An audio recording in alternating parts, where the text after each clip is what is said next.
안녕하세요. 반갑습니다. 여기 여러분 수련회 장소 오니까 저의 옛날 기억이 납니다. 반성이 됩니다. 그때 저희 어머니 아버지 수련회 가라고 선생님들 저한테 좋은 거 먹이고 좋은 거 주겠다고 애쓰셨는데 교회에서 말 제일 안 듣던 애가 저였거든요. 그래서 여러분 보니까 옛날에 어른들 마음을 좀 알아드릴 걸 하는 반성이 막 들었습니다. 여러분, 저 어렸을 때 주일학교만 하더라도 뭐가 있었냐면 선후배 관계라는 게 있었습니다. 그래갖고 제가 청소년부, 사실은 저 목사님 그 중고등부라는 명칭 좀 부적절합니다. 왜냐면 요새는 학교를 안 다니는 친구도 있으니까 청소년부가 참 좋은데, 어쨌든 제가 청소년부였을 때 여러분 그런 고민 안 합니까? 교회에 이제 좋아하는 누나가 생겼다든지 저 친구 되게 마음에 든다든지 뭐 이런 거 없습니까? 저는 작은 교회 다녔는데 그 작은 교회에서 온갖 연애가 있었습니다. 근데 그런 연애에 대한 고민이 들 때마다 물어보고 인생 고민을 털어놓을 수 있는 선배들이 있었습니다. 근데 여러분, 그런 선배 지금 광연교회에 있습니까? 여러분, 인생에 고민이 있거나 내지는 교회 생활에 걱정이 생겼을 때 뭔가 마음을 터놓고 얘기할 수 있는 누나, 언니, 형, 오빠가 있습니까? 요새 이런 서로 밀어주고 끌어주는 신앙의 선후배 관계가 없는 교회들이 많습니다. 여러분, 하나 더 물어봅시다. 여러분, 기독교는 다른 거 아니고 예수 안에서 기가 막힌 우정을 나누는 공동체가 교회예요. 다시, 기독교는 뭐냐면 예수 안에서 믿지 않은 사람들과 질적으로 다른 탁월한 우정을 나누는 게 기독교입니다. 근데 여러분, 옆에 있는 친구들 한번 보세요. 진실한 우정 나누고 있습니까? 여러분, 유감스럽게도 저 예전에 주일학교 다닐 때 같이 다니던 친구 한 명도 안 만납니다. 연락도 안 합니다. 경조사조차 찾아가지 않습니다. 무슨 얘기냐면 아주 얄팍한 우정이 됐다는 거예요. 근데 이건 교회답지 않은 겁니다. 근데 여러분들이 옆에 있는 친구들과 진실한 우정을 나누는 게 교회의 목적이어야 합니다. 예수께서 그걸 원하십니다. 예수께서 그러시죠. 내가 너희를 친구로 하지 않았느냐 하니까, 예수님과 우리 관계가 친구라면 그 돈독한 관계를 우리 옆 친구랑도 나눌 필요가 있는데 그게 잘 안 됩니다. 그래서 일주일에 한 번 예배 드릴 때마다 맨날 똑같은 얼굴. 쟤 이번에 교회 또 왔네? 쟤 또 왔네? 맨날 똑같은 얼굴. 여러분, 여기 대부분 모태신앙 아니겠습니까? 모태신앙 와서 맨날 똑같은 친구 보다가 이제 목사님 설교 맨날 듣고 교회는 그냥 착하게 살라는 거구나 이러고 하고 있다가 20살 정도 딱 되면 이제 자기 생각한다고 이제 교회를 떠나는 일들, 장로님, 권사님 아들, 딸들 교회 떠나는 일들이 너무나 비일비재하게 벌어지는 게 조국교회의 현실입니다. 근데 여러분들 그러지 말라는 얘기를 지금 하는 겁니다. 여러분, 혹시 나 20살 되면 기독교를 떠날 거다 손 들어보세요. 없습니까? 아직은 없네. 곧 생길 일이라 생각합니다. 그런데 여러분, 제가 미리 말할게요. 기독교가 무엇인지를 제대로 공부해야만 합니다. 제대로 공부해야 돼요. 여러분 또래 친구들이, 저희 모임에 오는 친구들이 있는데 제가 물어봤습니다. 너 종교가 뭐야? 종교 기독교인데요? 너 기독교가 뭔지 설명할 수 있어? 한마디도 할 수 없대요. 근데 기독교인이래요. 여러분, 여러분 종교가 뭐예요, 여러분? 그래서 저는 종교란에 기독교를 적지 않아요. 어디에 적는지 알아요? 여러분, 퀴즈 하나 내봅시다. 내가 이걸 하는데 돈을 받는 게 아니고 내가 이걸 하는 것 때문에 돈을 써. 근데 너무 기분이 좋아. 기꺼이 내가 돈을 쓰고 시간을 써도 아깝지 않아. 그걸 우리가 뭐라 부르는 줄 알아요? 봉사활동. 봉사활동 조금 달라. 왜냐하면 이제 봉사활동을 이렇게 기쁘게 하는 사람도 있지만, 누구예요? 나왔어요. 뭐요? 취미예요. 저는 취미란에 뭘 써요? 취미란에 기독교를 씁니다. 저의 숭고한 취미예요. 그래서 저는 일요일뿐만 아니라 월요일, 화요일, 수요일, 목요일 상관없어요. 모든 순간 성경 말씀 고민하는 게 너무 재밌고 하나님, 예수님 생각하는 게 너무 재밌고 내 모든 시간을 다 드리고 내 가진 모든 것들을 다 쏟아도 아깝지 않은 게 기독교입니다. 그러니까 여러분, 종교란에 기독교 쓰고 그냥 종교 생각만 하면 나중에 천국 가고 좋다? 이런 거 없습니다. 여러분의 숭고하고 아름다운 가치 있는 취미가 되기를 바랍니다. 기독교가. 그리고 아까 고등부 얘기했죠? 고등부는 제 얘기를 잘 이해할 수 있습니다. 제가 오늘 고등부에게 초점 맞췄기 때문에. 중등부 이해할 수 없어. 미안하지만. 어려울 거야. 잘 따라와야만 간신히 이해할 수 있는 이야기가 중등부 수준입니다. 그런데 제가 기대하는 건 뭐냐면 제대로 이해하고 있는 한 사람만 있으면 돼요. 제대로 이해하고 있는 사람 한 사람 있으면 됩니다. 그 사람이 교회에 바이럴 할 수 있잖아. 알려줄 수 있잖아. 그게 중요한 겁니다. 혹시 여기 이 자리에 힙합 좋아하는 친구 있습니까? 힙합 좋아합니까? 힙합 좋아해요? 저 힙합 완전 뭐 좋아해요? 누구 좋아해요? 그래요? 그렇군요. 랩 전공자일 때 이제 뭐 힙합을 좋아한다고 주름을 얘기하면 안 되지. 저는 예전에 그 저스티스라고 여러분 알지 모르겠는데 저스티스 래퍼 엄청 좋아했어요. 그래서 그 사람 옛날에 믹스테이프 나올 때부터 열심히 들었는데 근데 가만히 있어. 아저씨 얘기하자. 가만히 있어. 무슨 얘기냐면 슬픈 얘기야. 되게 슬픈 얘기 할 거야. 무슨 얘기냐면 저스티스라는 래퍼가 있습니다. 지금 되게 유명해졌는데 제가 그 래퍼 너무 좋아해서 진짜 맨날 앨범 돌려 들었거든요. 근데 그 노래 중에 뭐가 있냐면 무의미라는 노래가 있어요. 무의미. 무의미 하는 무의미가 들었어. 근데 여러분 친구야, 아저씨가 무의미 처음 나왔을 때 그거를 집구석에서 듣고 펑펑 울었습니다. 왜 울었냐면 노래 가사 이거예요. 뭐냐면 힙합에서는 서로를 뭐라 불러? 남자끼리는 brother, 자매끼리는 sister 이렇게 부르잖아. 형제, 자매 이렇게 부르잖아. 이거 다 어디서 온 거냐면 흑인 문화가 기독교 문화이기 때문에 그게 힙합에 적용돼서 남자는 brother라 부르고 자매는 sister라 부른단 말입니다.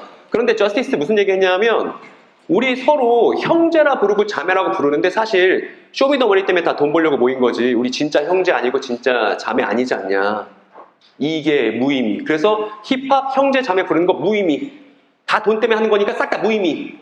이 얘기를 하는 겁니다. 근데 제가 이 노래를 듣고 이 랩을 듣고서 펑펑 울었어. 왜 그랬냐면 친구들아 생각해봐라. 우리 옆에 있는 교인들, 옆에 있는 같이 신앙생활하는 친구들 형제라 부르잖아요. 교회에서. 자매라 부르잖아요. 근데 가짜 같은 거야. 형제라 부르지만 그 형제에 위해서 목숨 걸 수 없고 자매라 부르지만 그 자매 위해서 내 거 희생할 수 없는 형제 자매 관계라면 저스티스가 힙합에서 형제 자매 말하는 거 다 그냥 돈 때문에 하는 거랑 마찬가지듯이 교회에서도 그냥 껍데기만 갖고 있는 형제 자매라고 말하는 거 같아서 제가 하나님 이거 성경에 쓰여있는 형제 자매 아닌데요? 성경에서 말하는 형제 자매랑 너무 거리가 먼데요? 그래서 펑펑 울었던 기억이 납니다. 그 여러분을 마주합니다. 여러분 그건 기독교의 참다운 전통이 아닙니다. 여러분 진짜 옆에 있는 친구가 완전 내 브라더고 교회에 있는 친구들이 내 진짜 시스터라서 걔네랑 같이 리스크를 감내하는 삶, 그게 진짜 교회답다는 거 여러분께 꼭 얘기하고 싶습니다. 작설 끝났고 좋아요. 여기부터 시작합시다. 의미의 혼란 속에서. 제가 잘 그렸습니까? 저 할아버지 누군지 알아요? 신천지의 교주인 이만희 씨입니다. 제대로 그렸죠, 그죠? 제가 목사님께 들었습니다. 뭐 들었냐 하면 이번에 수련의 주제가 하나님 나라라면서요? 그럼 하나님 나라 뭔지 알아요? 뭐예요? 에? 천국이 뭔데? 야 사과가 뭐야? 그랬더니 애플이요. 애플이 뭔데? 천국이 뭐예요 여러분? 에? 아휴 그래요. 알았어요. 어쨌든 제가 성경에서 천국을 뭐라고 말하는지 얘기하기 전에 이만희 씨가 지난 40년간 천국에 대해서 하나님 나라에 대해서 뭐라고 가르쳐 왔는지부터 보여줄게요. 그리고 여러분들이 그럴듯한지 그렇지 않은지 한번 직접 판단해보세요. 뭐냐면 신천지가 뭐라고 말하면 이렇게 말합니다. 천국은 죽어서 가는 장소 아니라 이 땅에 오는 것이다. 이게 핵심 주장이에요. 예시도 들죠. 그래서 맨날 신천지 교인들 얘기합니다. 주기도문에 저런 구절이 있어요. 나라가 임하옵시며. 그러니까 나라가 임한다고 하잖아요. 그러니까 천국은 우리가 죽어서 가는 사후세계가 아니라 이 땅에 임하는 것이 성경이 말하는 나라입니다. 이게 이만희 씨 주장입니다. 두 번째, 그러나 한국교회는 이 진실을 모르고 죽어서 가는 곳이라고만 가르쳐 없다 이렇게 얘기합니다.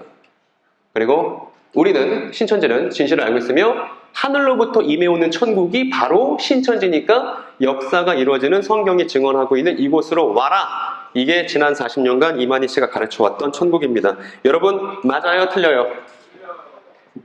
뭐가 틀리죠? 틀리다고 말한 친구 얘기 좀 해주세요. 괜찮아? 얘기해도 괜찮아. 아저씨는 잡아먹지 않아. 아저씨는 잡아먹지 않는데 여러분이 저를 잡아먹을 눈빛으로 저를 봐줬으면 좋겠습니다. 저 잡아먹으세요. 어느 점이 틀리죠? 혹시 발견했습니까? 예, 친구. 브라파 친구.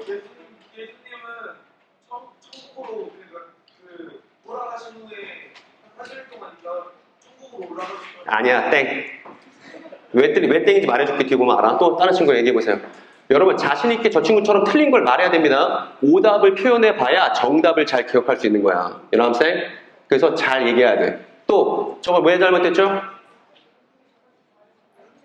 여러분 웬만한 교인들은 여기서 잘못된 걸 발견하기가 어렵습니다. 그래서 많은 사람들이 신천지로 우르르 간 거예요.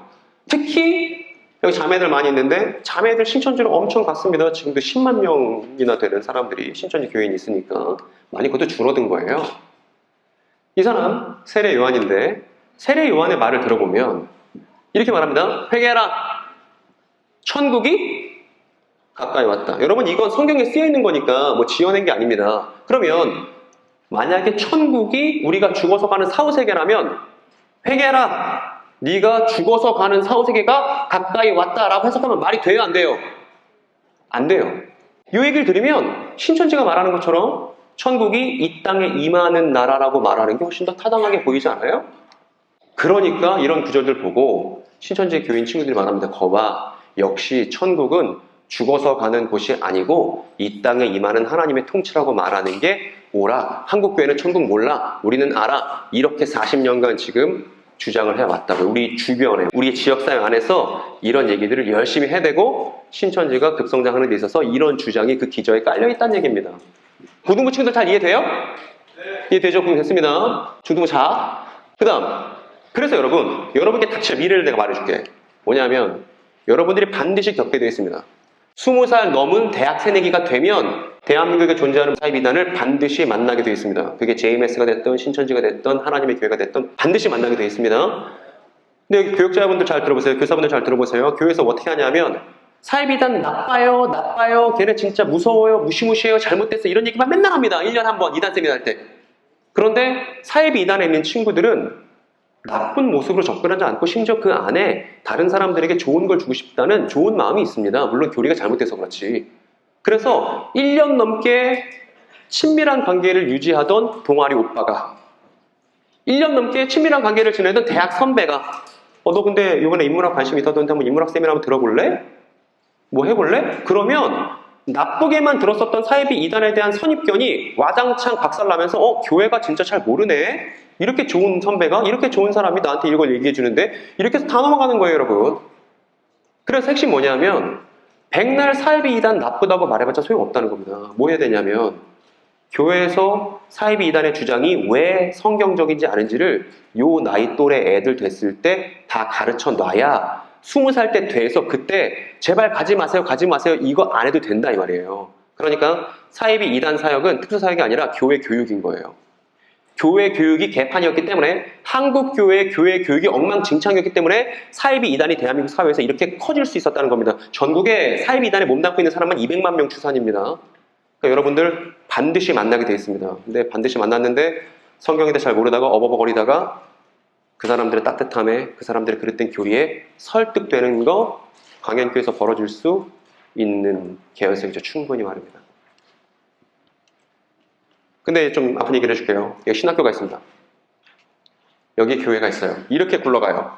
신학교가 있고 교회가 있는 겁니다. 이 신학교에서 목사님들이 교육을 받는 거예요. 그래서 목사님이 돼서 이렇게 교회로 가서 사역을 하게 되는 거죠. 이제 교단 신학교와 지역 교회가 같이 움직이게 되어 있습니다. 그런데 무슨 일이 있냐면 이 사람 여러분 절대 모를 겁니다. 왜냐면 저 강도사님이나 내지는 목사님 아시겠죠? 이 사람은 앤서니 후쿠마라는 사람이에요. 어떤 사람이냐면 이 사람 책을 저랑 목사님이랑 같이 다녔던 신학교에서 교과서로 씁니다. 근데 이 앤서니 후쿠마라는 사람이 이렇게 얘기했어요. 신학교에서 다 이렇게 가르칩니다. 전국에 있는 모든 신학교에서 천국에 대해서 이렇게 가르칩니다. 한번 읽어볼까요? 천국은 이 땅에 임하는 이렇게 가르칩니다. 여러분 들어봤어요? 이렇게 들어봤습니까? 교단 교파를 초월해서 천국은 이 땅에 임하는 하나님의 통치입니다 라고 이 사람도 자기 책에 그렇게 썼고요. 모든 신학교에서 다 이렇게 가르칩니다. 신학생들 다 이렇게 알고 있습니다. 강사님 그렇지 않습니까? 목사님 그렇지 않습니까? 다 이렇게 알고 있습니다. 그런데 일선 교회에 오면 무슨 얘기를 듣게 되냐면 이런 얘기를 듣게 됩니다. 우리가 죽어서 천국 가면 이런 얘기를 쉽게 듣게 됩니다. 방금 여러분들이 알고 있었던 천국도 이런 거잖아요. 그런데 그렇지 않아요, 여러분. 천국을 사후세계로 말하는 건 신학교에서 가르치는 바가 아닙니다, 여러분. 이 아픈 얘기를 해야 됩니다. 근데 무슨 일이에요? 신학교에서 가르쳤던 내용이 교회에 제대로 전달이 돼야 안 돼요? 잘 안 되고 있습니다. 유감스럽게도. 그러다 보니까 신학교에서 제대로 배웠던 내용들이 모르겠어요. 목사님들이 공부를 안 해서 그럴 수도 있고 내지는 교인들의 통념을 깨는 게 걱정될 수도 있고 여러 가지 이유가 있겠지만 신학교에서 가르친 내용이 교회에 제대로 공급되지 않다 보니까 저 신학과 신앙의 균열 사이에서 신학교와 교회의 균열 사이에서 누가 껴들어요? 사이비 이단이 껴듭니다. 그래서 교회는 천국의 진정한 의미를 모르는 거야 하면서 올바른 것 같은 내용을 갖고 사람들을 설득한다는 겁니다. 대충격 아닙니까, 여러분? 대충격. 그래서 성경을 잘 알면 걱정 없습니다. 신천지 교인 만나는 거 제가 두려워할까요? 안 두려워할까요? 하나도 두렵지 않고 룰루랄라 나갑니다. 왜요? 그 사람 얘기 잘 들어주고 제가 알고 있는 얘기 전달해주면 그 사람한테 오늘 새로운 삶이 펼쳐질 수 있는 거 아닙니까? 지식이 있으면 자유가 있는 거예요. 근데 아이들에게 지식이 없습니다. 전 이 내용을 성경 이야기에 대해 제대로 접하고 나니까 너무 재밌었거든요. 근데 아이들에게는 성경 이야기가 엄마 아빠가 시키는 지루한 것이 돼버린 지 오래입니다. 이게 너무 걱정인 겁니다, 여러분. 그래서 아저씨가 반성하는 마음으로 그동안 여러분들이 여기 신앙생활 다 10년 이상 했던 사람들이죠? 10년 이상 했던 사람들, 모태신앙으로 자라갖고 교회의 문화에 아주 익숙했던 사람들이잖아요. 여러분들이 들어보지 못한 얘기를 아저씨가 지금 해줄 거예요. 그런데 신학을 연구하는 사람들에게는 너무나 당연하고 자연스러운 얘기인데 여러분만 전달받지 못했던 그 얘기를 아저씨가 해줄 겁니다. 반성하는 마음으로.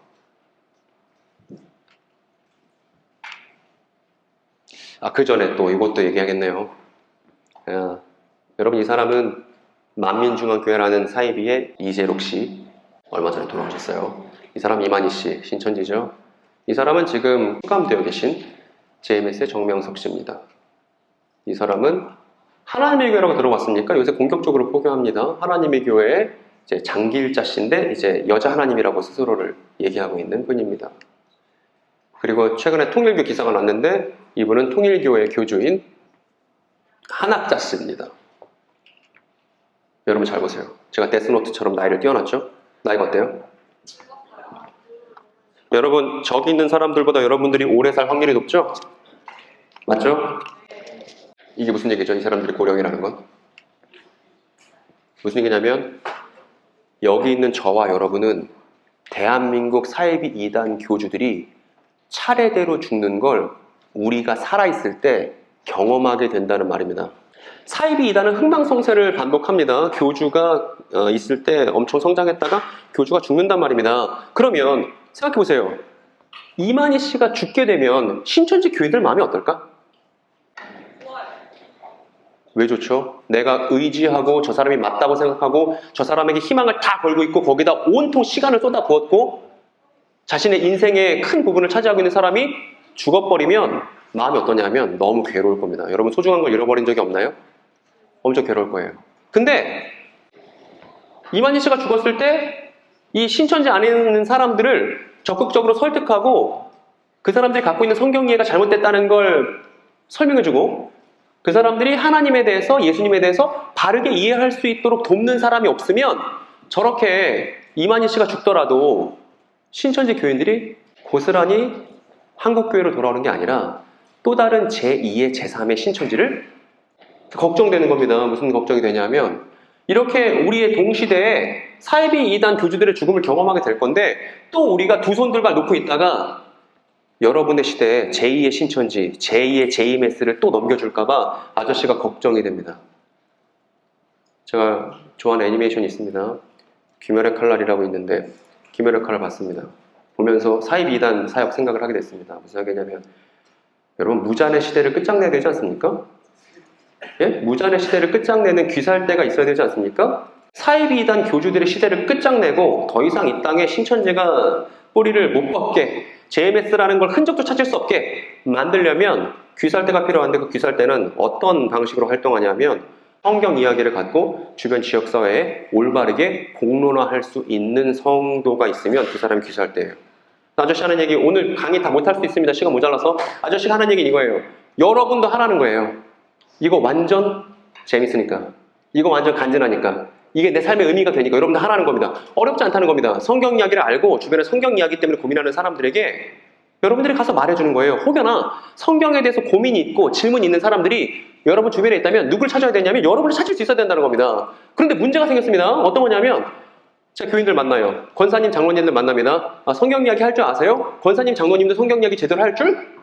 모른 채 30년, 40년이에요. 근데 이렇게 말씀하십니다. 나는 잘 못하는데 우리 목사님은 잘하셔. 나는 못하는데 우리 전도사님은 잘하셔. 그렇게 했다가 사이비 이단이 이렇게 확산되는 걸 못 막은 거예요. 성도가 제대로 성도답게 표현하고 말할 수 있어야 했다는 것입니다. 그리고 저는 여러분들을 성도로 보고 있습니다. 저와 동시대 성도들 아니겠습니까? 그러니까 여러분이 누구인지 잘 알아야 되잖아요. 그걸 표현하고 설명할 수 있어야 된다고 베드로도 얘기했습니다. 그것만 있으면 여러분이 사이비 이단 교주 시대를 끝장낼 수 있다고요. 그걸 하는 게 종말론 사무소입니다. 종말론 사무소에 목사님 한 분도 안 계십니다.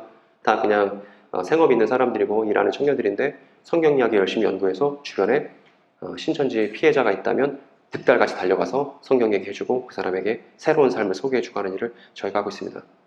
뭐로요? 직업으로요? 아니요, 취미로요. 돈 한 푼 받지 않고 취미로 하고 있습니다. 너무나 그래서 좋은 친구들을 많이 만났어요. 그러니까 여러분도 이걸 꼭 해봤으면 좋겠습니다. 여러분 모르고 이제 뒤에 있는 어른들 알 텐데 이런 찬양이 있습니다. 죄인도 원수도 그거죠. 친구로 변한다. 여러분 이거 살면서 경험해 봤어요? 원수인 줄 알았더니 나랑 진짜 철저한지 원수인 줄 알았더니 그 사람이 내 친구 되는 거 경험해 봤습니까? 이게 제 삶이에요. 신천지 원수라고 이단 사입이 빠진 사람들 다 세뇌당한 거라고 나빴다고 뭐 이렇게 하다가 아니었어. 그 친구들은 성경에 대해서 오해하고 있는 우리의 이웃들이었고 그들에게 제대로 된 진실을 전달해 줬을 때 그 사람들은 내 잠재적 친구들이었단 말입니다. 그러니까 여러분도 경험해 봐야죠. 여러분 한국 교회는 지금 쇠퇴 중입니다. 점점점 사람들이 빠져나가고 있고 주일학교 구성을 못하고 있는 지방에 있는 교회들도 많습니다. 이렇게 청소년들 많이 모여있는 건 드문 일입니다. 그런데 사이비 이단들은 지금 점점 인원이 많아지고 있죠. 그러니까 여러분은 사실 되게 고마운 거예요. 오늘날 한국 사회 안에서 기독교는 수치스러운 이름, 짊어지기 무거운 이름 아니에요? 너 왜 예수 믿냐? 제가 최근에 이런 얘기도 들었어. 너 왜 이스라엘 사막신을 왜 믿냐? 이런 얘기 들었습니다. 근데 이렇게 기독교가 수치로 여겨지는 시대 안에서 여러분들이 기독교인으로, 물론 여러분의 선택은 아니었겠지. 여러분이 부모님의 선택이었겠지만 기독교인의 자격을 짊어지고 이 땅에 태어난 건 하나님 뜻이기 때문이에요. 그러니까 여러분들이 성도답게 이야기를 잘 갖출 필요가 있다는 얘기를 제가 계속 반복하고 있습니다. 어쨌든 한국교회는 또다시 같은 잘못을 반복하게 될까? 성도가 본인이 왜 성도인지 성경적으로 설명 못해서 사이비단이 이렇게 퍼져나가는 걸 그냥 수수방관을 또 하고 있을 것인가? 이 걱정이 든다는 겁니다. 다시 세례요한입니다. 아까 이렇게 얘기했죠. 회개해라, 천국이 가까이 왔다. 이렇게 했습니다. 이게 마태복음에 이렇게 써 있습니다. 그런데 마태복음은 유대인에게 쓴 복음서예요. 그래서 유대인에게는 천국이라고 하지만 유대인 아닌 사람들에게는 천국이라고 말하지 않아. 그래서 확인해 볼 수 있습니다. 이거 마태복음 구절이거든요. 마가복음, 누가복음, 요한복음에는 이렇게 써 있어. 여러분 지성이 있으니까 하나님께서 여러분에게 준 지성이 있으니까 천국이 유대인의 표현이라면 이방인들에게는 어떻게 쓰는 게 맞죠? 뭐가 똑같은 거예요? 여기서 같은 걸 달리 번역했을 뿐입니다. 뭐예요? 천국은 뭐예요? 그래요. 하나님 나라예요. 하나님 나라인데 우리가 빠지면 안 되는 함정이 이거죠. 빠지면 안 되는 함정. 여기 하나님 나라 천국인데 이 단어의 의미를 알려면 여러분 어떻게 해야 될까요? 어떻게 하면 이 단어의 의미를 우리가 탐구할 수 있을까요? 추적할 수 있을까요? 네? 이딱 나왔어. 어떻게 이 단어를 우리가 어떻게 하면 되죠? 챗 GPT한테 물어볼까? 좋은 방법입니다. 잘 알려주더라고. 목사님께 물어볼까? 다 좋은 방법. 그런데 빠지면 안 되는데 함정부터 알려줄게. 여러분 하나님 나라는 하나님 더하기 나라예요? 네 누구야? 엎드려.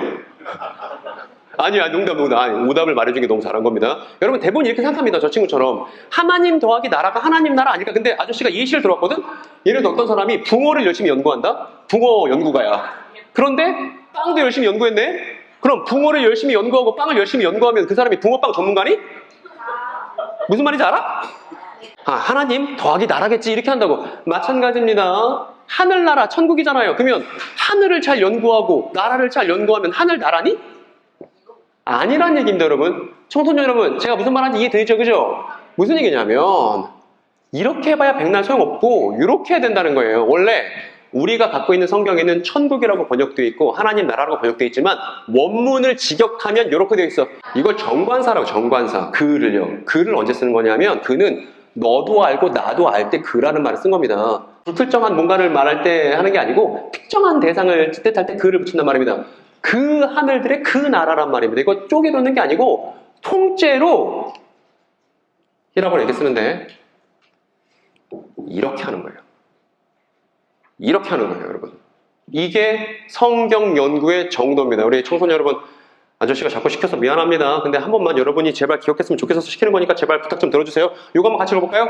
이 단어를 처음 사용한 사람들이 어떤 의미로 사용했는지 용례를 살펴보면 이게 성경 연구의 방법이라고.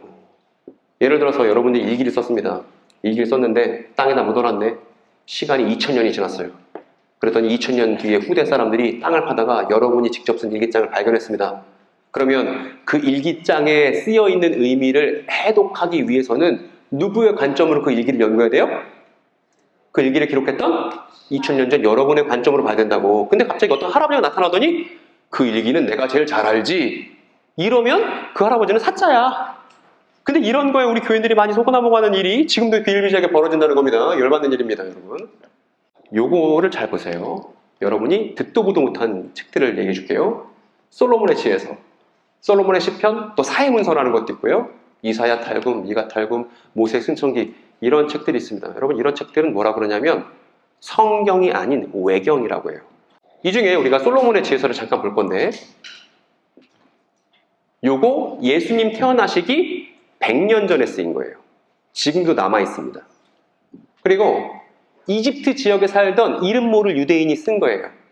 솔로몬을 가상의 저자로 해서, 솔로몬이거든요. 솔로몬을 가상의 저자로 해서 지혜에 관해서 쓴 책인데 이걸 여러분 기독교가 우리만 있는 게 아닙니다. 동방 기독교가 있고 서방 기독교가 있어요. 러시아는 동방 기독교입니다. 우리는 서방 기독교 안에 로마 가톨릭이 있고 가톨릭 말고 개신교가 있고 개신교 안에서 우리는 장로회 교인인 거예요. 그런데 장로회, 우리는 개신교인이니까 개신교인은 이걸 외경으로 분류하지만 동방 기독교에서는 저 솔로몬의 지혜서를 정경으로 수용하고 또 가톨릭에서는 제2정경이라고 부를 만큼 중요하게 생각하는 문헌이기도 합니다. 우리에게는 외경이지만.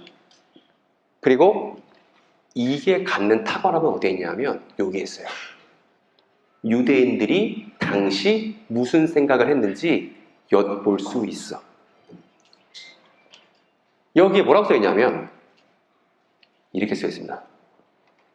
여러분 시선을 사로잡는 뭔가 보이지 않습니까? 뭐가 보여요? 이거 성경도 아닌데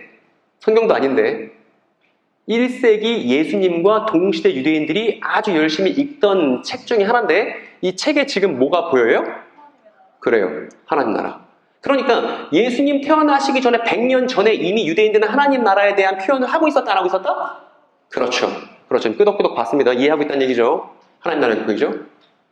그래서 예수님과 동시대에 살고 있던 사람들은 하나님 나라에 대해서 예수님 없이도 이미 알고 있었어요. 다시 정리해봤습니다, 여러분.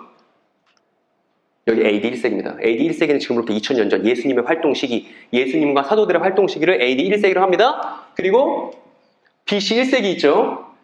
그때도 많은 유대인들이 살았습니다. 다양한 유대인들이. 그런데 저 솔로몬의 지혜서는 언제 쓰인 거냐면 이 시절에 쓰인 거예요. 그러니까 예수님과 같이 같은 공기를 마시고 샌들 신고 팔레스타인 땅을 같이 다니던 동시대 유대인들이 어떤 생각을 갖고 있었는지를 엿보는 데 있어서 아주 요긴한 책이 저 솔로몬의 지혜서다 이런 겁니다. 어른들 생각하시겠지만 요즘 젊은 친구들, 요즘 어린 친구들 이제 AI 활용할 수 있고 검색 잘할 수 있으니까 이런 거 검색하면 양질의 정보 얻는 거 신학교 가지 않고도 수월하게 할 수 있는 일입니다. 어려운 일이 아니에요. 애들을 잘 가르칠 필요가 있습니다. 그런데 예수님도 알았고 예수님과 동시대에 있었던 유대인들도 알았던 이 솔로몬의 지혜서를 보니까 뭐가 있냐면 하나님 나라가 있는데 하나님 나라에서 뭐라고 얘기하는 걸 보니까 유대인들이 이렇게 생각했다대. 야곱이 자기 형의 분노를 피하여 달아날 때 그를 바른 길로 인도하고 그에게 하나님 나라를 보여주었으며 이렇게 말합니다. 무슨 얘기예요? 옛날 유대인들은 예수님과 동시대에 살던 유대인들은 야곱 형 이름 뭔지 압니까? 야곱과 에서 이야기 안에 하나님 나라가 들어있다고 생각을 했었다는 거야. 그럼 뭐 해봐야겠어요, 당연히. 이걸 봤으니까. 야곱과 에서 이야기로 들어가 봐야겠죠? 그게 어디서 있냐면 유대인들은 구약 성경에 한번 푹 담갔다가 빼놓은 구약 성경에 쩔어있는 사람들입니다. 그러니까 유대인들은 구약 성경의 사람이라고 해도 돼. 그래서 우리가 솔로몬의 지혜서를 경유해서 뭘 보게 됐어요? 야곱과 에서 이야기를 통해서 하나님 나라를 연구하면 하나님 나라가 무엇인지 우리가 알 수 있겠구나. 여기까지 간 겁니다. 여러분 이 아저씨의 방법 제대로 이해됩니까? 안 됩니까? 오케이, 좋았습니다. 창세기 28장에 유대인들도 읽었었던 야곱과 에서 이야기, 하나님 나라가 있다. 여러분, 야곱과 에서 이야기 혹시 알아요, 몰라요? 알면 아저씨가 대충 넘어가고 모르면 다 설명해야 돼. 알아요? 아는 친구 어디 있어요? 뭐예요? 어떤 이야기예요? 너 초딩이니 중딩이니? 초딩이지, 그지? 왜 따라왔어? 왜 꼭 형 누나들 수련회 가면 따라가는 초딩들이 있더라? 엄마 때문에. 아유, 그렇구나. 야곱과 에서 이야기 뭐야? 그 얘기지, 그 얘기. 제가 그림도 그려왔는데 야곱과 에서가 서로 싸웠습니다. 왜 싸웠냐면 사연이 있어요. 어느 날 에서는 사냥꾼이잖아. 사냥하고 왔는데 이제 너무 배가 고픈 겁니다. 그랬더니 동생 야곱이 뭘 끓여와요? 팥죽이라 번역되어 있지만 원래 렌틸콩 죽입니다. 렌틸콩 죽. 우리처럼 팥죽을 세 알 동동 끼워서 먹을 수 없잖아. 렌틸콩 죽을 이제 해온 겁니다. 그래서 뭐라고 말하는 거예요? 렌틸콩 죽이랑 당신 갖고 있는 맏아들 자격이랑 바꾸실? 근데 이렇게 했는데 형 어때? 정신 나갔어. 배고프니까 응 한 거예요. 그래서 죽 홀라당 먹고 아빠가 누구야? 이삭이에요. 이삭이 죽기 직전에 축복을 해준다고. 그때 맏아들 자격을 본인이 갖고 있으니까 슬쩍 야곱이 먼저 들어가갖고 그 이삭의 축복을 받아버렸다는 얘기. 그걸 알고 나서 형이 이제 동생을 죽여버리려고 했던 얘기 아니겠습니까? 야곱과 에서 이야기가. 그런데 여러분, 혹시 여기 맏아들 있습니까? 나 장자다. 장자 여기 있네. 장자들아, 장자권 중요하니? 장자라서 니네가 누리는 축복이 있어? 없진 않다고? 뭐가 있니? 나도 장자인데 내가 얻은 게 없는데? 동생이 나은 거 아니냐? 동생은 그냥 애교 부리면 아빠가 용서해주고 이런 거 아니야? 여러분, 그 장자권 왜 중요해? 야곱과에서 왜 이렇게 장자권 때문에 치고받고 하는 거예요? 예? 그럴 줄 알았다. 재산 타령할 줄 알았어. 돈밖에 안 보여. 왜 그런 거야? 왜? 장자권이 네, 자매님. 그럼 축복의 내용도 혹시 알고 있나요? 애 많이 낳는, 요새 애 많이 낳는 거 얘기하면 이제 자매들이 별로 안 좋아한다? 그건 축복이 아니라고 생각해. 너무 힘들어해. 여러분 정확히 말씀드릴게요. 뭐냐면, 친구가 잘 말해줬는데, 절반만 알고 있어. 장자권이 있으면, 할아버지가 아브라함인데, 아브라함에게 하나님께서 하셨던 약속을 계승하는 일이 그 사람에게 주어집니다. 다시요.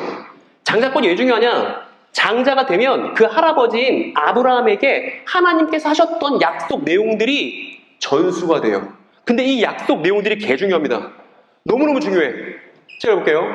아브라함 자손이 셀 수 없을 만큼 번성하게 되고 모든 사람들이 복을 받게 되며 하나님께서 주시는 땅을 상속받는다. 나중에 이게 요한계시록에서 정체가 드러나는데 이게 어마어마하게 중요한 겁니다. 여러분, 요거 세 가지거든요. 첫 번째, 아브라함 자손이 셀 수 없을 만큼 번성하게 된다. 두 번째, 모든 사람들이 복을 받게 된다. 세 번째, 하나님께서 주시는 땅을 상속받게 된다. 이겁니다. 혹시 외울 수 있습니까? 첫 번째 뭐죠?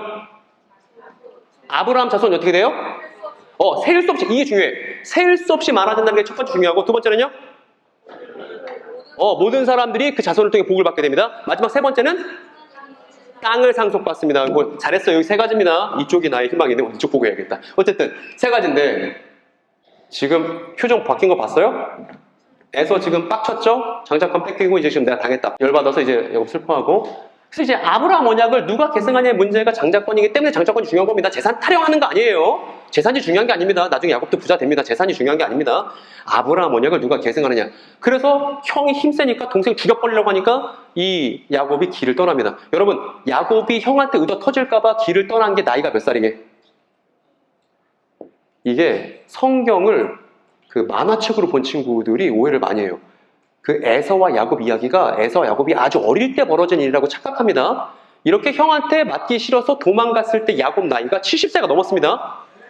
노인일 때 도망간 거예요, 여러분. 나이를 잘 성경 보고 계산해 보면, 그러니까 젊은 소년이 도망가고 이런 그림은 머릿속에 지우세요. 그래서 이제 어떻게 된 거예요? 도망가다 보니까 집투절도 없이 길바닥에서 이제 자게 생겼네. 그래서 이제 찬송가도 있어요. 돌베개를 베고서 야곱이 길바닥에서 자게 되었더라 합니다. 근데 그날 꿈을 꿉니다. 꿈을 꿔요. 무슨 꿈을 꾸냐 하면, 여러분 모르겠지? 옛날 드라마 중에 천국의 계단이라는 드라마 있었는데 혹시 여러분 아십니까? 천국의 계단? 요새 제 아내가 유튜브에서 맨날 옛날 막장 드라마 찾아보는데 재미가 들렸는데 천국의 계단이라는 드라마가 있었는데 그게 여기서 온 겁니다. 뭐냐면 야곱이 그렇게 길바닥에서 잘 때 무슨 꿈을 꿨냐면 하늘과 땅을 연결하는 계단을 봅니다. 그리고 계단에 누가 서 있네. 그리고 천사들이 이 계단을 오르락 내리락 하는 꿈을 꾸게 됩니다. 그리고 여기 서 있었던 주님이 뭐라고 말씀하시냐면 이렇게 말씀하세요. 여러분 어때요? 이거 뭐예요? 우리 방금 배웠던 거죠?